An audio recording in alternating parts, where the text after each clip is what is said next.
भनेको छ मेरो एउटा केसको कपालको त्यान्द्रो बराबरको प्रमाण भेटिएको छैन। राज्यका तमाम निकाय र संस्थाहरू चाहिँ उपयोग भइसकेका छन् अनुसन्धानमा, एउटा प्रमाण भेटिएको छैन। अनि तपाईको प्रश्न छ हामीलाई के च्यालेन्ज छ, चुनौती छ राजनीतिमा? यति धेरै चुनौती छ तर हामी हार खाएका छैनौँ।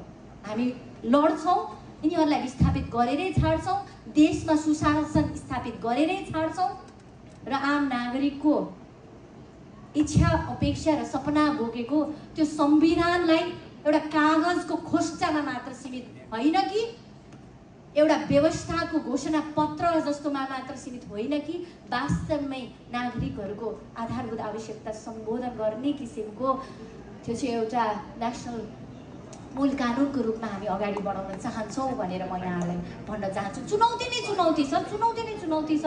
त्यसमा काम गर्दै गर्दा फोहोरका छिट्टाहरू हामीमा आइरहेको छ। यहाँको आलोचना सुनिरहेका छौँ, गाली सुनिरहेका छौँ, but we knew that would happen.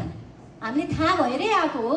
फोहोर छ भनेरै डङ्गुरलाई फाल्नको लागि चाहिँ झाडु, कुचो, सावेल के हुन्छ सबै बोकेर हिँडायो। हामीलाई छिट्टा लाग्न सक्छ and we are ready for that.